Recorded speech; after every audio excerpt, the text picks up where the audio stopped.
think I've told you this once before, but you're one of those people that I didn't like for the longest time because you just seemed, I don't want to say perfect like in perfect, but perfect anyway, like almost perfect. And so it seemed like everything that you touched, you had Midas's touch kind of thing, everything went to gold. I know that's not necessarily accurate, but again, oh, for sure it's not. Yeah, definitely not. Welcome, world, to another episode of Nobody's a Nobody podcast with me, Mike McVeigh. This is the podcast where I interview the people I find absolutely fascinating, and I believe you might find them fascinating too. This week's guest is the coffee pastor, Aaron Bolerjack, and we have Jarvix's hot dog song of the week, which is featuring Less Like Heaven by The Feels. Our shout-out business this week is something that I'm not as familiar with, so I had our guest Aaron actually talk to us about this week's shout-out business. Aaron, would you be able to do that for us? Sure. So Aaron, you mentioned Sincerely Coffee that Ian Fleming is doing. Since I'm not a coffee drinker, is that worthy coffee? Oh, yeah, absolutely. It's some of the best coffee in the state. They are at sincerely.coffee online, or if you want to check them out in person, they are in the cafe space connected to Commonplace Books in Midtown here in Oklahoma City. And they are easy to find. They're open, I think 7 days a week now, usually till 3 or 4 in the afternoon. And of course, mornings because coffee.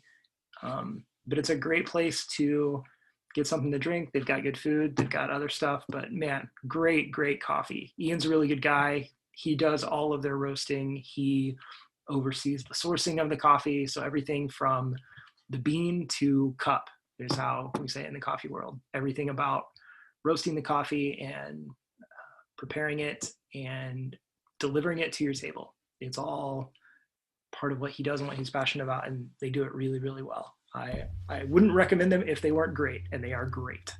So go ahead and check out Ian Fleming's Sincerely Coffee and tell them that Aaron sent you.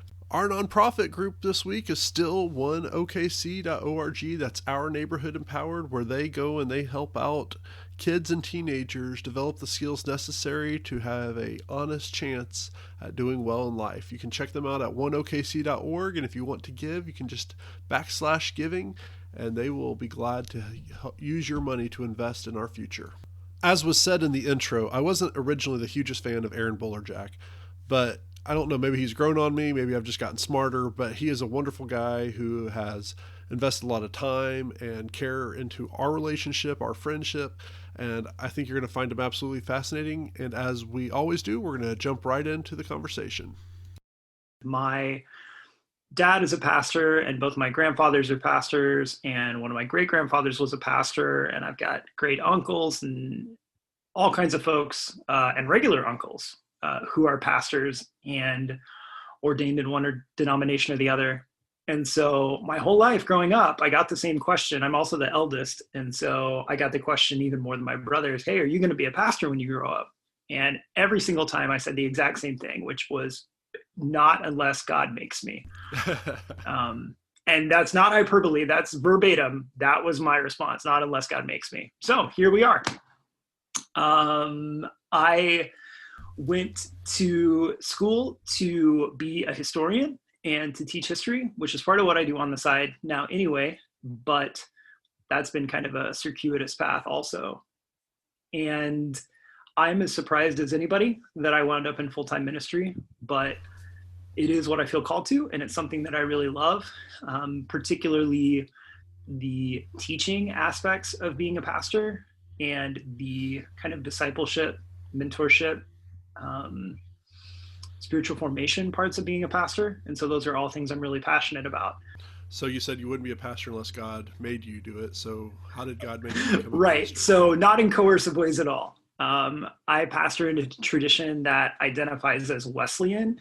And among other things, that just means that we believe in free will and that God does not actually force people to do things. So that part, I guess, is both verbatim and hyperbole.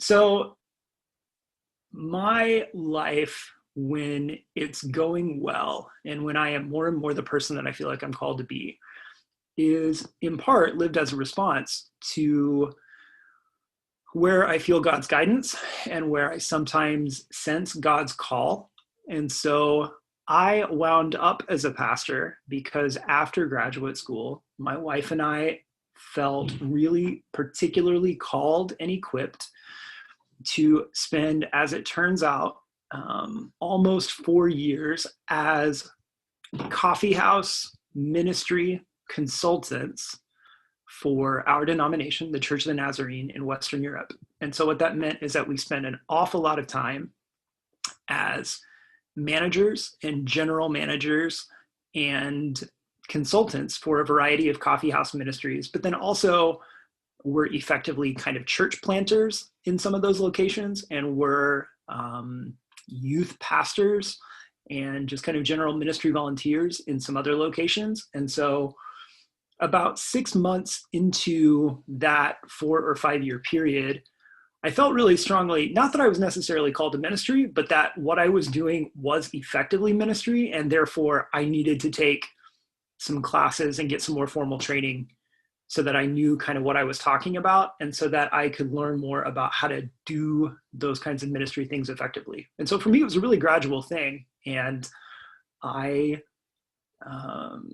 took theology classes on the side for about 3 years, and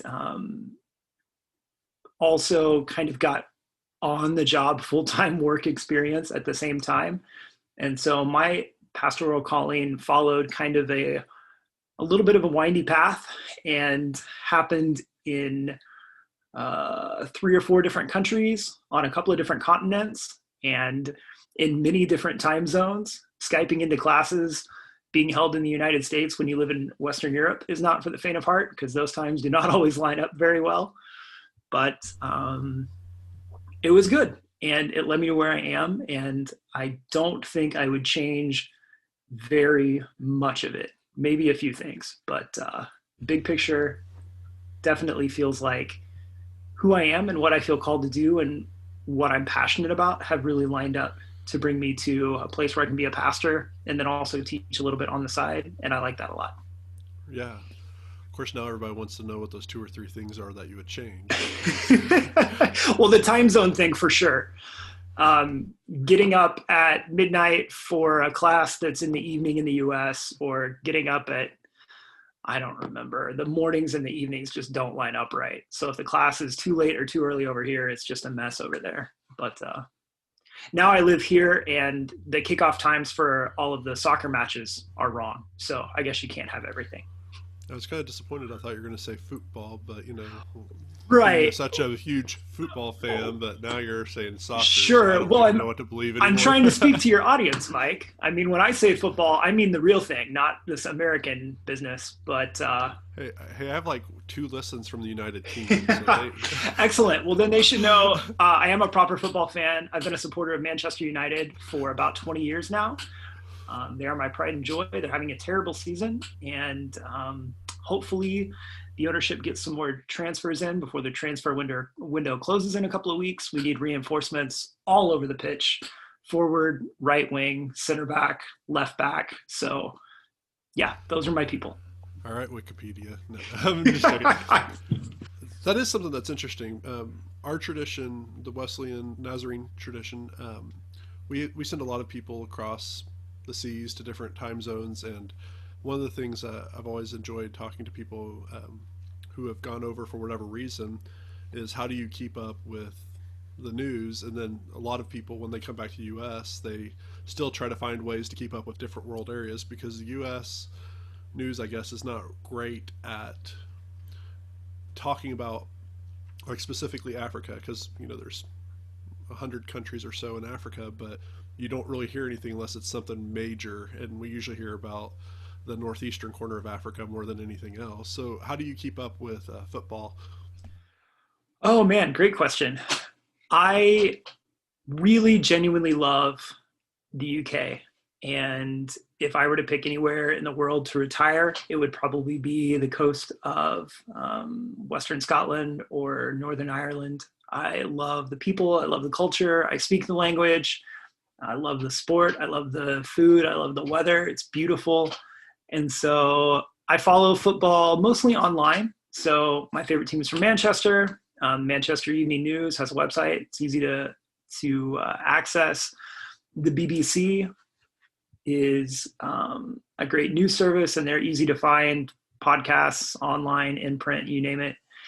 We still, of course, have quite a lot of friends who live in the British Isles, and so keep up with them mostly on Facebook, which is not a perfect platform, but it is good for keeping in touch with people kind of across distance, and I really appreciate that. It's probably the only reason I still have a Facebook, to be honest, to keep in touch with people both at home and in the UK, kind of for ministry reasons. Well, you don't use Facebook to try to find out the newest things in politics? Oh, how goodness. Much it brings people together? Not a reliable news gathering medium, to be sure.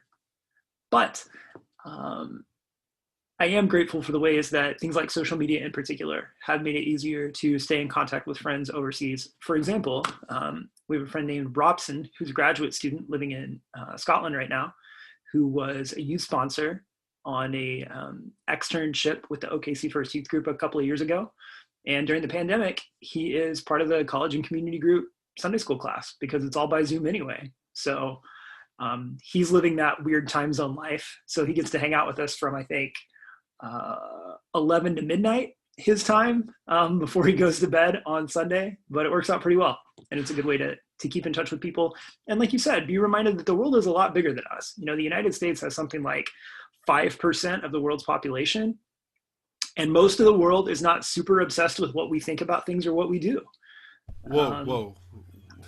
I know. That doesn't sound right, Aaron. I know. It's there's nothing like travel to really kind of open your eyes to not necessarily what is right and wrong, but to kind of a right-sizedness and an understanding of who we are and who we're not, and where we fit in a bigger picture than just what we see here at home.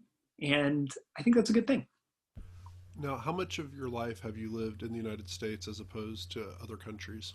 Sure. Most of it has been here in the US. I was raised primarily in Kansas and Oklahoma, and I attended university in Oklahoma and then Ohio and then back in Oklahoma, and I went to graduate school in Oklahoma. So I'm in my late 30s, and Britt and I only lived overseas for 4 or 5 years, but was absolutely a formative experience. And as much as we feel at home in Oklahoma City, we feel just as at home in Northern England in some ways, and in Southern and Western Poland in some ways. And so where we are and where God is calling us to be and where the people of God are that we get to hang out with and drink coffee with and play football with, that's where home is.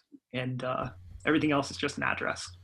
Sounds like a Sunday school answer. I know, it's terrible. I only say cliche pastoral things when they are actually true, I promise. Or if they're for a joke. Sure. I don't know. Now, one of the things that I didn't realize this about you until maybe 2 years ago, and we'd already started kind of becoming friends beyond just like acquaintances that went to church together.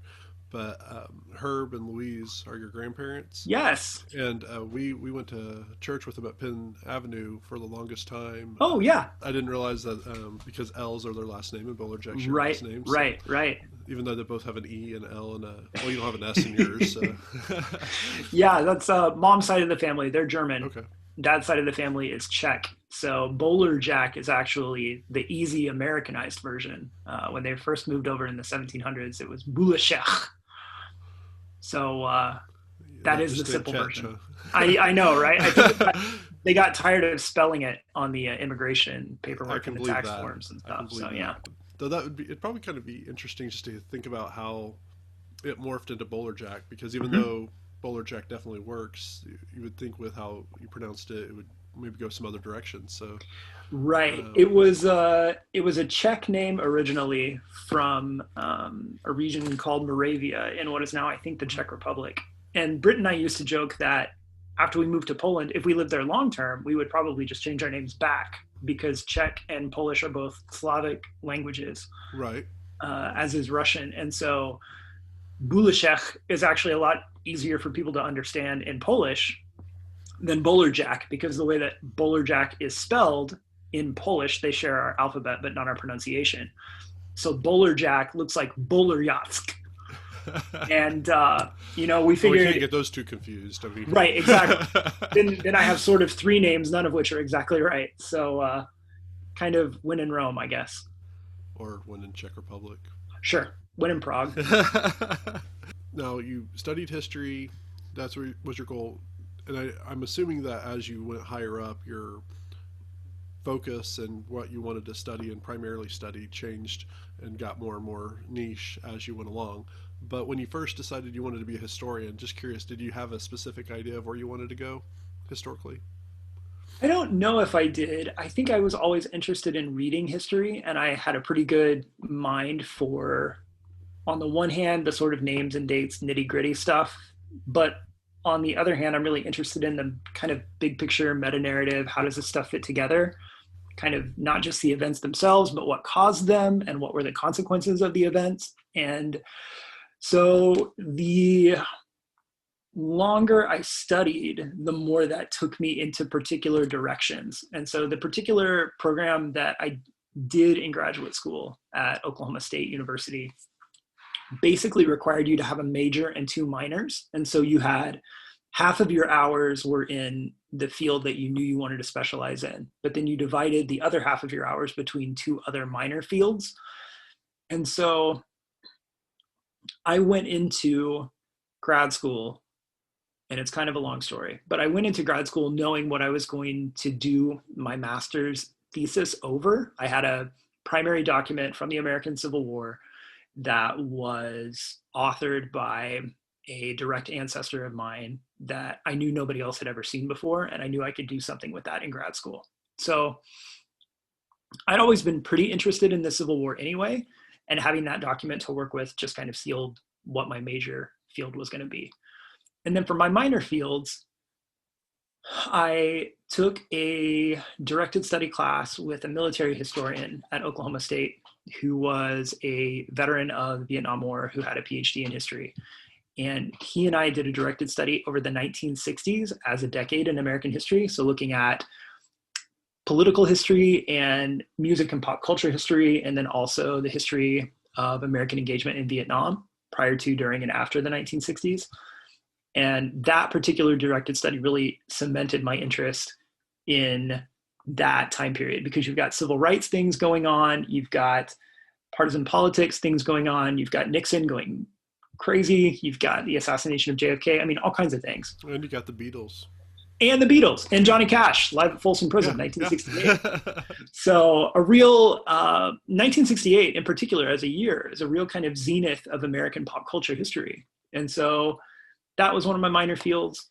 And then I'm not 100% sure how it happened, but I really got interested in, through a series of classes,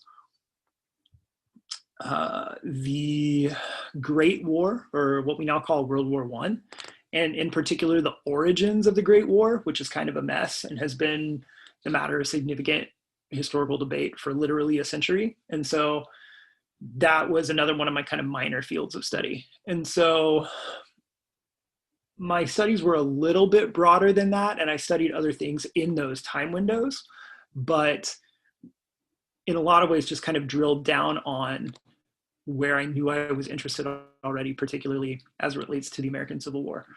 And the more that I studied about the Civil War, the less I was interested in the military history, and the more I was interested in the social and political and economic and cultural histories.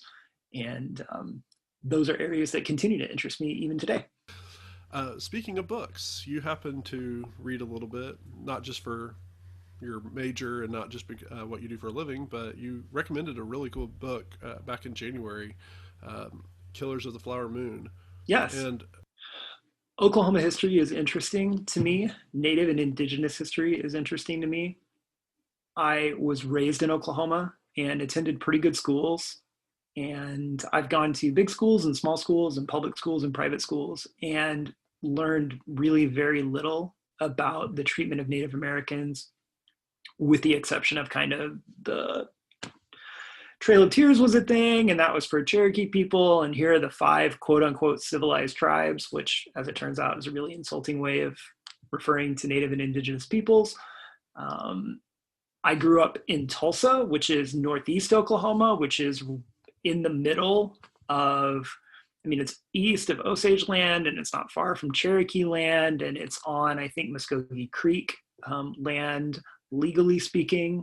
There's been a recent Supreme Court case about that. Really interesting stuff happening there.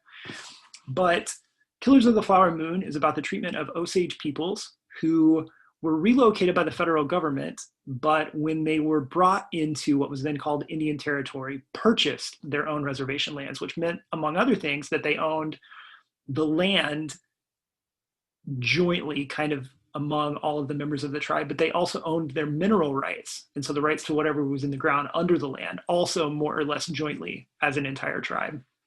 And so when oil was discovered in Oklahoma, quite a lot of it, as it turns out, was on Osage land, which was good for them in that they owned the land on paper and in reality, and they owned the mineral rights on paper and in reality. However, Native peoples weren't treated equally, socially, politically, or economically,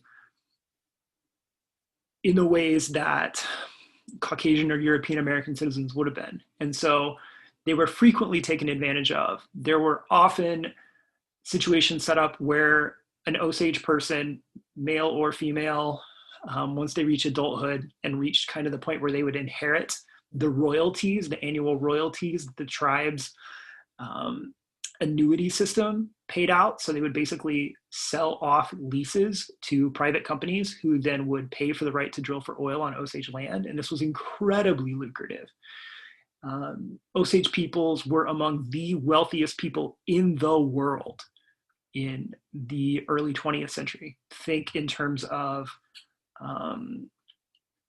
someone from the United Arab Emirates or from Saudi Arabia. I mean, incredible amounts of wealth, among the wealthiest of the wealthy people in the world. And they were these Native Americans living in Oklahoma who had been relocated to this relatively small area of land, but that had tremendous mineral rights potential for exploitation because of the petroleum industry. And so they were frequently abused by agents appointed by the federal government to sort of act in their own best interests and represent them with kind of power of attorney sorts of rules and regulations. And so they were routinely exploited legally and economically, would have funds diverted and siphoned off, multiple accounts, and this is where the book comes in, of Osage tribal members being murdered for their head right, for their right to receive those annuity payments. And so if someone was second or third generation Osage and had inherited those rights from one or more parents and one or more grandparents, they basically accumulated shares in the annual payouts.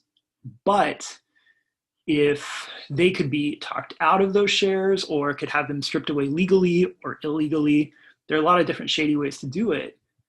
They were incredibly vulnerable and were more than a few times killed for access to those funds and to those annuity payments. And so Killers of the Flower Moon is about kind of the birth of the FBI, the Federal Bureau of Investigations, as a response to what was happening on the Osage Reservation in what is now the state of Oklahoma. And it's a really, really interesting account of how the federal government was incredibly slow to respond, but did eventually respond, and some of the things that were uncovered as a result. Yeah, the author has a really kind of dramatic writing style. He's a little bit more florid than maybe I would be if I were just doing kind of a straightforward historical reporting, but his research is immaculate. Great footnotes and references to sources, and it's a really good way if you're somebody who's really interested in history and you have family members who are perhaps not super interested in history, would be a great kind of gateway opportunity to help them understand a little bit more about the history of our state and the way it still affects the way our state runs. I mean, this is not just the history of long ago and far away. 100 years ago is about a lifetime and a quarter. I mean, people my parents' age know new people growing up who experienced this as children. I think American history in general, and Oklahoma history in particular, has not always done a great job of telling stories of BIPOC peoples, of Native and Indigenous peoples, in ways that are humanizing and that refer to particular people and particular families and particular incidents. And I think Killers of the Flower Moon does a good job of handling those kinds of things, and women of color in particular, Yeah. and their experiences as women who are Native. And by the way, Native and Indigenous women are probably the most vulnerable subset of people in American history. Apart from the enslavement of African and African American and Afro-Caribbean peoples, after abolition, the most vulnerable subset of people would be Native American women and Indigenous women. Why is that? Because of the ways that Native people in general in American history have been deprived of full citizenship for most of American history. The American federal government from the 1780s for the next at least century basically had a formal policy of either relocation or extermination for Native peoples. In other words, if you will continue to move west, we'll let you do that. And if you won't, we're kind of willing to fight, kill, and die to make you move further west and go where we tell you to go. Some of those tribal groups were relocated more than once. But also, in addition to that kind of racial and ethnic discrimination, then women, of course, both inside of their Native cultures and particularly in American culture, face gender-based discrimination as well. And so for virtually all of modern American history, Native and Indigenous women have been among the most disadvantaged people groups in American history, apart from slavery and the enslavement of, like I said, African and African American and Afro-Caribbean peoples. Apart from that chapter of our history, there's probably not one that's darker or sadder than that of Native and Indigenous peoples in general, and of women in particular. And Killers of the Flower Moon touches on that and the ways that those women are and were particularly vulnerable to things like sexualized violence and economic exploitation and unequal representation and rights before the law. I mean, you name it, it's all there in the story, which again, is a great introduction to some of the interesting and difficult parts of our state's history. Right. And maybe just because it's almost similar to the show, Nobody's a Nobody, in a sense, it's not something that's focused on, I love Ron Chernow's books because I wasn't a huge fan of George Washington before I read his book on George Washington. And then I started going, okay, maybe he's not as bad as I thought. I'm hoping he writes one on Thomas Jefferson because I don't really like Thomas Jefferson. Right now. Man, yeah. And I'd love to see his historical context, and of course Hamilton, which has gotten a little bit more fame, but sure. Which is I still think is a better book than the musical. I struggle with Jefferson. I'm with you. I'm a lot more interested, I think, in some ways, of reading about people like John Adams and Alexander Hamilton, because of their not always abolitionist views. John Quincy Adams was an abolitionist, but their commitment to living apart from the system of slavery and to trying to envision a political and economic future for the country that wasn't reliant on slavery in some of the same kinds of ways that Washington and Jefferson's visions did. But Chernow's excellent. And that's one thing I like. And I don't even remember the author's name for Killer of the Flower Moon. Please remind me who the author is. David Grann, I think, is his name. Yeah, David Grann. And does just as good of a job as Chernow. Of course, it's a different type of source material. Chernow does mostly documents to surviving documents, and though Gran, yeah. Gran does use documents, but he's definitely telling a narrative. He's trying to get us hooked into the story. For sure. And I would say Hamilton, the book, I think does a really good job of that, even in the first couple chapters, where you really kind of feel why Alexander Hamilton has such a love for people that are not in the inclusive group, whatever that inclusive group is. So for sure. Yeah. He knew what it was like to be discriminated against because of his skin color, because of his parentage, because of his ethnicity, because of his birthplace, you name it. There was a joke that we heard a lot when we were living in Europe, and I mean from more than one person in more than one country, that went something like, if you speak 3 languages, which is not unusual at all in Europe, if you're under 40, you almost certainly speak 3 languages. But the joke goes, if you speak 3 languages, you're trilingual. And if you only speak 2 languages, you're bilingual. And if you speak one language, you're probably an American. I knew that was coming. Just Yeah. And it's one of those jokes that makes you laugh and like wince a little bit all at the same time, because there is a lot of truth in it. And like you were speaking to earlier, there is something about being in not your native country, speaking not your native language, trying to navigate not your native culture, that is humbling, I think, in some ways, and that also hopefully broadens our perspective in some ways, to understand people as, Buber would say, I and thou, someone who is not just the other with a capital O, but someone who is, put my pastor hat on, someone who is the beloved creation of God, just like me. And we're from different places, but that doesn't make us better or worse. It just makes us different and part of a bigger story. The college, I think, you went to SNU as well, correct? Southern Nazarene University. And Yeah. we had a guy from Swaziland, Musa Kanene, who definitely helped. And of course, Musa's like 33 years old, and he's considered a child in his culture. That alone was just a very cool thing, because I'm thinking, 33, man, you're on your own. You've got he has a wife, he has kids, and he's considered not even legal age, basically, to vote at that.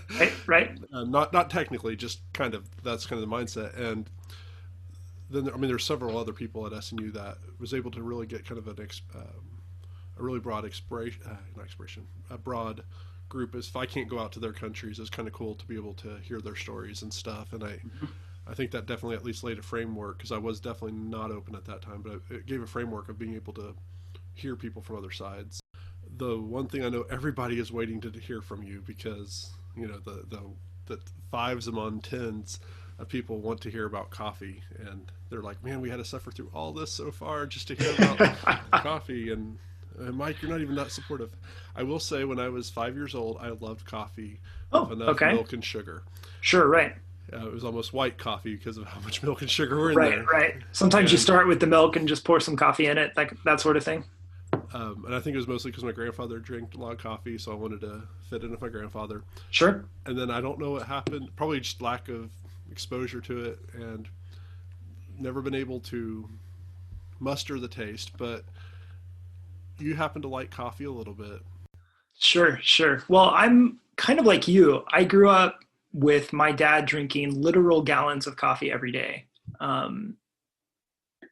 in quantities that blow my mind the more I'm around coffee. I have no idea how he's still alive, but he is just a bulk intake kind of quantity over quality guy in some ways, although the quality has improved.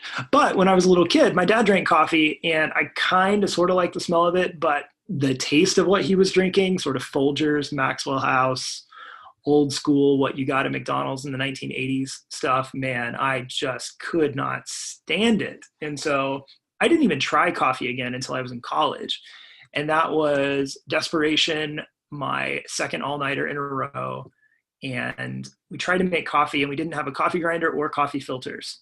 So that's how bad we were. We had whole bean coffee and a coffee maker, and that was it. So we tried to make it like candy and crunch on it. Well, sort of. So we tried pounding the beans up with, I don't remember, a hammer or something. And of course, couldn't get them into small enough pieces. And we tried using a napkin instead of a coffee filter, because I had seen my dad do that in moments of desperation, but it super didn't work. And so what I ended up doing, because I was out of money to buy Dr. Pepper, which was my go-to at the time, I just ate about 6 handfuls of coffee beans.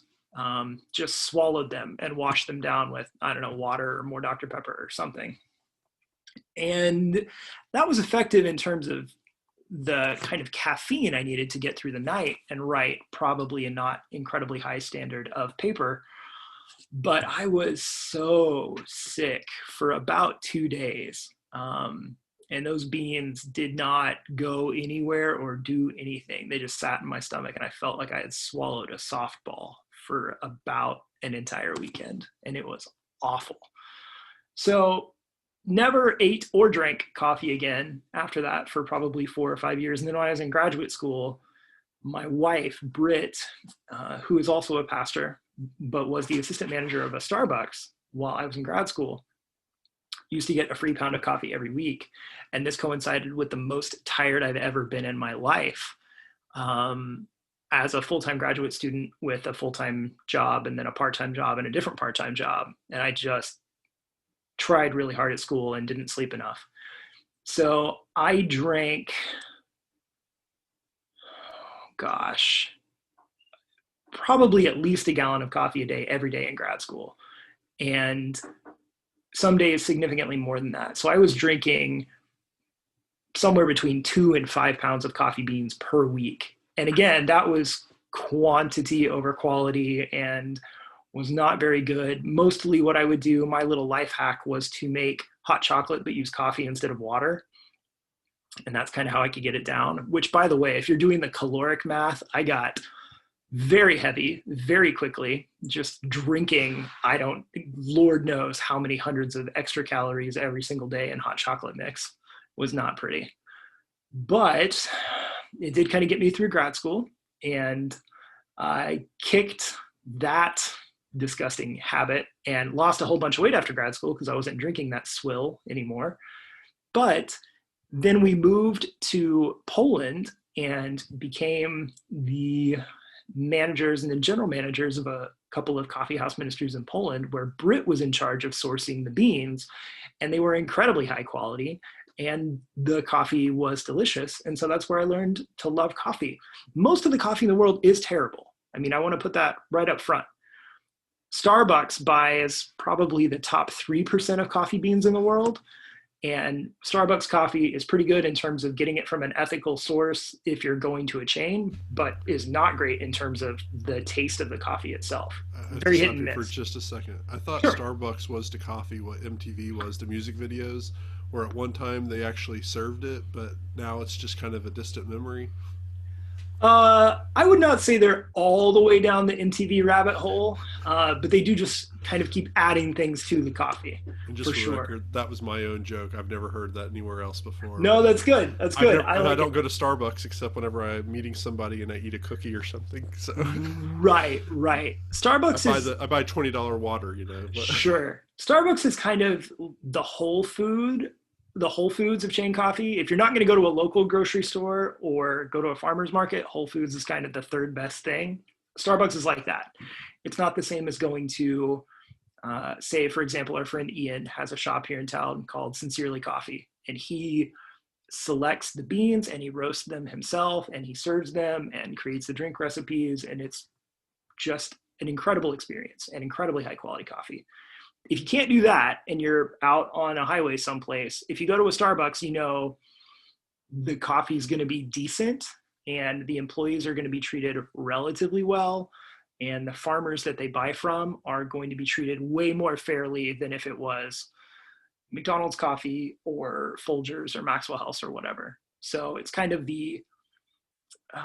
Starbucks is sort of the best of the chain options, but they also roast their coffee really dark, which I don't love. And they tend to mix up coffees from a variety of different parts of the world into their blends, which I also don't love. And to do that and make it taste the same and kind of have a uniformity of taste, you have to roast it pretty dark just to make all those coffees taste the same and to cover up some of the defects in the beans because they have to buy in huge quantities. And I don't love that either. So, you see me laughing, and I muted myself because I'm just cracking up through all this, but I know for a fact that if I started breaking down how Dr. Pepper is made, I wouldn't have, and the 23 flavors and whatnot, right. it would be much, much worse, but it's a lot funnier hearing about coffee for me. So. Sure. No, I get it. And really, I owe virtually everything I know about coffee to my wife, Britt, and to the coffee making and tasting adventures that we've been a part of as a portion of the work that we did when we were coffee house ministry consultants, and the different conferences that we were able to attend and all the different shops that we were able to visit. We lived in Manchester, England part-time, and in London, England part-time, and London has some of the best coffee literally anywhere in the world. And so it's a place where you have to get pretty good pretty fast, or people aren't going to come in your coffee house. It doesn't matter how much you like them or how cool the vibe is. If you can't make world-class coffee, people aren't going to come back. And so It's kind of a fun deep end to have to learn how to swim in, for sure. Is there a better quality of coffee if it's in a ceramic mug as opposed to a styrofoam cup, or I guess, Yeah, something forbid, a paper cup? sure. If you have high quality coffee and you pour it into a styrofoam to go cup versus a paper to go cup, it will taste different. And the short version is that it's melting little bits of the styrofoam off, and that's part of what you're tasting. Oh, And so, most high quality coffee houses in the world, if you get a hot beverage to go, it's going to be in a paper cup that may or may not be compostable, with a lid that is going to be plastic that's recyclable, or a composite material that's also compostable. hmm. There are only a couple of different kinds of paper cups, and they come in big sleeves, and there are only a couple of major kinds of lids, and they come in big sleeves, and you can order them in a couple of different colors and a couple of different shapes and a bunch of different companies. But if you go to the 100 best cafes in the world, 95 of them, your to-go container is going to be something that is paper or compostable on the bottom and plastic or compostable on the top. That's not ideal because you're still, the paper isn't going to retain heat very well, and so your coffee will get cold too fast. And whatever the lid is made out of, you're still going to get a little bit of that taste in the coffee that you're drinking. And so the best coffee drinking experience is going to be out of something that is ceramic and glazed, or something that is glass. And so the best kind of for here serveware you're going to get at a coffee house, probably it's going to be brewed in something that's glass, and then it's going to be poured into something that is ceramic. And Why's that? well, the glass helps you because it's relatively easy to clean. It shows when it's dirty. And then also, just from a presentation perspective, it shows off what's happening as the coffee is being brewed. The barista is going to know what's happening and appreciate that, but it's fun to use, say, a glass receptacle for a V60 drip, or a glass Chemex container, because the customer then can kind of see what's happening and can see how the paper filter and the coffee and the hot water are all kind of interacting to make the beverage. And then it's probably going to be poured into a high quality ceramic mug that's got some glazing on it. And that's just because those are pretty durable and easier to wash, and you can put them through a dishwasher in a way that you can't a glass receptacle. But again, if you go to 100 coffee houses in the world, probably 95 of them are going to be brewing into something that's made of glass and then pouring into something ceramic, just because you're getting good heat retention, particularly in the ceramic vessel, but then you're also able to see the quality of the beverage and often how light the beverage is. Good coffee visually looks like a pretty light tea most of the time, and it's going to be more light brown than black, sometimes even a little bit orange, particularly if it's got some citrus notes. And so you can really see the difference, as crazy as that sounds. That doesn't sound very American, though. How do you mean? Well, because I've literally heard that black coffee is coffee, and then everything else is some foreign thing. So I guess that has to do with like what you're talking about with Starbucks darkening them up. Is that the same with like Folgers and Maxwell House and all them as well? Yeah, so there are two different kind of terminology things happening here, and that's good. Thanks for pointing that out. When we say, quote, black coffee, end quote, what that means is coffee beans and water to create a beverage. That's it. No milk added in the form of a latte or a cappuccino or a cortado, or there are a million different ways to go with that. But black coffee just means the beverage you get from adding water to the end. But then the darkness of the roast, which basically means how long were the beans cooked and at how high of a temperature were the beans cooked, that will affect the darkness of the beverage and also the taste of the beverage.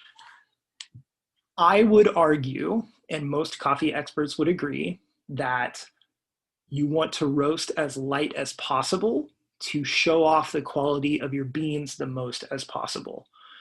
And this is where we get into discussions of things like experts in wine will talk about the terroir, the way that weather and soil and altitude and all those things combine to create the tastes of the wine that you're drinking. It's not just the grapes, but it's also a lot else that's happening.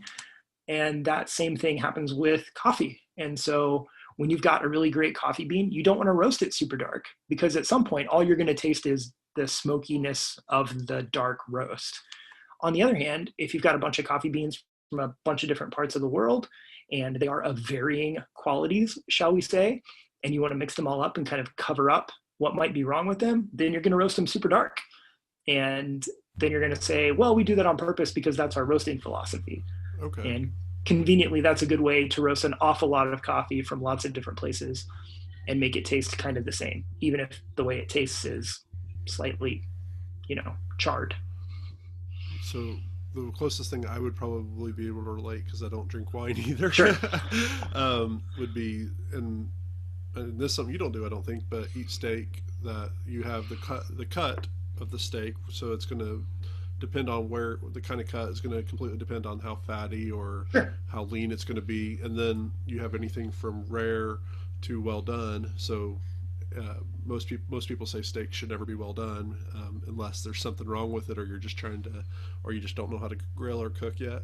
So that would be maybe a comparative example. Maybe in some ways, and in the same ways that there's a huge difference between grass-fed beef and corn-fed beef, and feedlot beef and free range, and corn finished or not corn finished. You take all those things into account, and then which cut are we talking about, and then how long has it been cooked in and at what temperature? Yeah, all those things go into, some of those same kinds of factors go into coffee the way they go into the preparation of the steak. And, you can get into things like marbling. Well, there's all those weird avenues in coffee too. So like, how was it dried, and how was it processed, and how was it? Oh man. Did you know that coffee beans are the fruit, are the pit of a fruit? Coffee grows on coffee trees, and it's a fruit. They're called coffee cherries. And coffee beans are the pit of those cherries that are then dried out, cleaned off, removed from the fruit, from the flesh, and then cleaned up, and then dried out, and then eventually roasted. So it's this big, long, complicated process I knew nothing about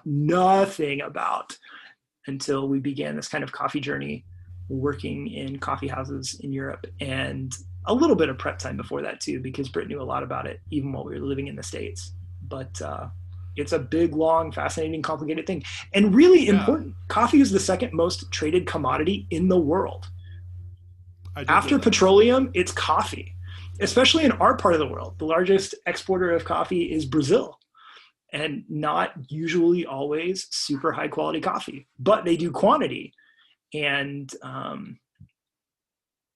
there is really great coffee from Brazil, but mostly there's just a lot of coffee from Brazil. Right. The circuit breaker lockdown questions.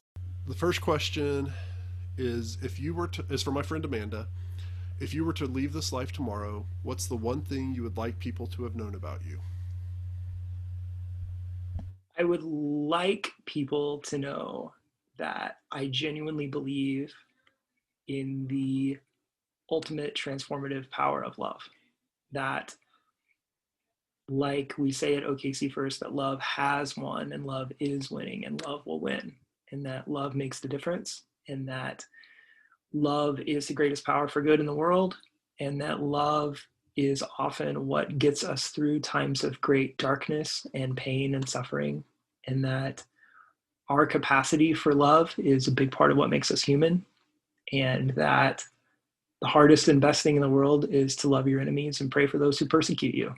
And I don't always do any of those things well, but I genuinely believe it's true, and I'm trying to live my life more and more as if it's true. My friend Amy, what's been the most influential book in your life? Oh goodness, man, that's hard. I love to read, and I've always loved to read.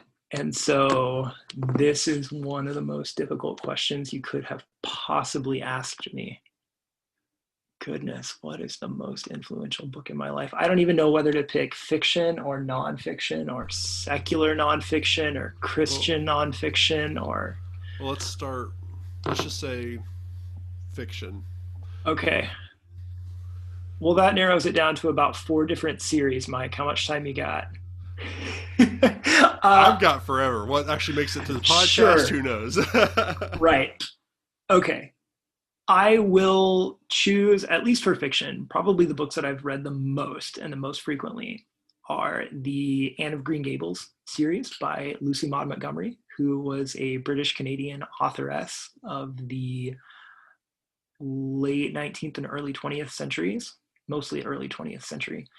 And she wrote a series of, I think it's about 9 books about a couple of generations of a family living in eastern coastal Canada from kind of the 1850s through the 19 teens. And really beautiful, heartwarming, intelligent stories about everyday people and how they interact with faith and with romance and with relational squabbles, and then the big picture things that are happening in the world too. The last book has a lot to do with the fallout during and after the Great War, World War I, and how it affected Canadians in particular as part of the British Empire.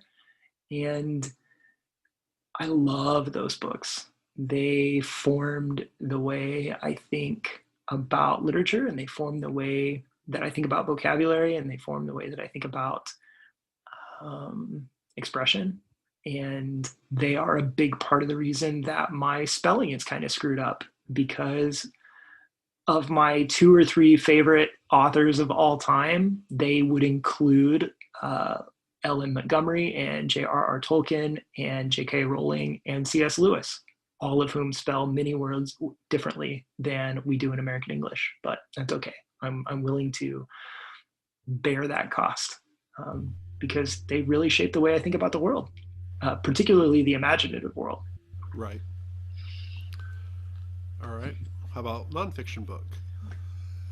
Oh man, in some ways this is more difficult. I completely understand, just for the record. Oh gosh, there are so many. I'm going to go with what feels like a cop-out answer, because I am a pastor and I really care about spiritual formation and spiritual disciplines. But there is a little simple devotional book called A Guide to Prayer for All Who Seek God. That is a daily and weekly and seasonal guide to prayer and scripture reading and contemplation that was put together a couple of decades ago now. I think it's in its 20th or 25th year, something like that, between Protestants and Catholics, mostly Methodists and Catholics in the United States and Canada. And when I am at my best, I'm reading that every single day. And I'm reading from scripture, and it's helping me to pray, and it's helping me to read outside readings as well. And it's just a grounding practice for me. Sometimes what I'm reading is helping, and sometimes just the fact that I'm reading and taking the time is helping. And I read a lot, but whether or not I've spent time reading that in the morning is probably more predictive for the kind of day I'm going to have, or the kind of person or pastor or professor or housemate or husband I'm going to be, than literally anything else in my life. And that's probably the good news and the bad news. No, is that the one that you're currently reading? Is that the green one or the blue one? The green one, yeah. There's a red one and a green one and a blue one and a black one. Okay, I don't have the black one. The black one is specifically for clergy, I think. Oh, okay. It's a guide to prayer for all God's servants, I think is what it's called. And we like them all, but I keep coming back to the green one. Something about the format of it is really helpful for me. And I've been reading it off and on for probably 15 years, and there's still fresh stuff every single week. From my friend Rashad, if you were a tree, what kind of pizza would you eat? If I were a tree, what kind of pizza would I eat? Well, I would be a maple tree. I went to school for 2 years in Ohio, and they had these big beautiful, deep red, almost purple maples that grow on the campus at Mount Vernon Nazarene University. And they are gorgeous. And the leaves are as big as my face. And they turn beautiful colors. And I would be a maple and I would eat, let's see, what's my favorite pizza? At the moment in Oklahoma City, I would eat the 5 cheese pizza from Hideaway, both because I'm a vegetarian and also because their 5 cheeses are delicious and it's only about 2 miles from my house. So it works out really well. I would be my neighbor. Yeah, I would be my neighbor. Our neighbors have a big maple tree and they're pretty close to Hideaway. So I would live in Charles and Idra's yard, I guess, as it turns out. For my friend Mandy, how have you learned to get along so well with people who think and believe so differently than you? Trial and error. Not always in that order. I tell people who are a part of our theological tradition, which emphasizes a lot the idea of holiness or the idea that the Holy Spirit is working in our life, teaching us to love God and love others more. I tell people in our tradition that I absolutely know for sure that's true because I have experienced it. And so has everyone who's known me for longer than 10 years. The high school version of Aaron and then the college version of Aaron are radically different from the grad school and now a pastor version of Aaron. And anytime you ever hear me say anything like love your enemies or pray for those who persecute you or that redemptive violence is a myth or that when Jesus said love your enemies, he probably meant don't kill them, like all of that stuff, I am absolutely preaching to myself before I'm talking to anybody else. And it has taken me a lot of years to get even mediocre at it. And I am still 100% a work in progress. All right, my final question. Now, this is a sport that has not been referenced tonight, and I don't even know if you've ever heard of it. It's called baseball. Are you familiar with Harry Carey at all? Used to be absolutely. Okay. You gotta remember, Mike, I'm an 80s and 90s kid who loved history and whose parents would not buy cable. And so I loved reading and I loved sports. And if you're talking about American history, there's only one sport to read about, and that is baseball. So I was obsessed with baseball history up through at least junior high, just because that's all there was. Yeah, it's amazing how many more books since 1989 have actually come out about football. Like, there was hardly American football, excuse me. Sure. But okay. Anyways, Harry Carey. Yep. So it's from my friend Adrian. In the spirit of Harry Carey, if you were a donut, would you eat yourself? Hard to say. I do love donuts, and so I suspect yes, probably given enough time, the big dense, crumbly apple fritter that is me would slowly fold in on itself like some sort of sugary wormhole. But it would be delicious, and I would argue worth it. The best way to drink coffee is with a pastry in the other hand. I stand by that. Very good. Hot dog! Hot dog! Hot dog! Hot dog! Hot dog! Hey listeners, it's Jarvix again with my hot dog song of the week. This episode, I'm introducing you to The Phils, a Norman-based alt-rock band that has been cropping up on the rock scene down there over the past couple of years. I recall in my early awareness of the band that in their first demos, they tended toward a rough-around-the-edges, almost psychedelic sound, so I was impressed when they put out their proper debut EP. It's cleaner and more focused than what I was expecting. It's called Negatives, and I think it's one of the better rock debuts to come out of the scene this year. On this EP, The Phils strikes big with 5 cohesive tracks, each with a distinct flavor of its own, kind of like a roll of alternative rock lifesavers. Some pieces are grungy, some with punk influences, some with synthesizers at play, but they are all part of the band's taste of what rock music is. Also impressive is that this is a self-produced release, recorded in a living room. If you had told me it was a studio recording, I would have believed you. One cut from Negatives is a cut called Less Like Heaven. It's like the Police had a baby with Silver Sun pickups. The song uses a metaphor of being lost at sea to describe a more inner sense of being adrift in one's surroundings, far from any semblance of psychological shelter. For painting a pretty, tragic picture, though, I find that the music really livens up the mood. Where the vocals invoke fatigue, the guitars provide momentum, carrying the song forward in a relatively upbeat tempo, which is strengthened by some tight drum work. It's kind of like the survival instincts of the human body kicking in, persisting even as its spirit is in turbulent seas. Now, I don't know if that's what the Phils was going for exactly, but the dynamic definitely catches my interest. It's one I'm inclined to explore. I love how elements that might not be an obvious fit come together so seamlessly in Less Like Heaven. The rest of the EP is solid too, so if you want to try out some of those other lifesavers, check them out wherever you listen to music. Let's go ahead and try this one out. This is Less Like Heaven by The Phils.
Thank you to the Phils for this wonderful music, and Jarvix for recommending them. Thank you, Aaron, for taking the time out to tell us about the horribleness of coffee and other things of your life.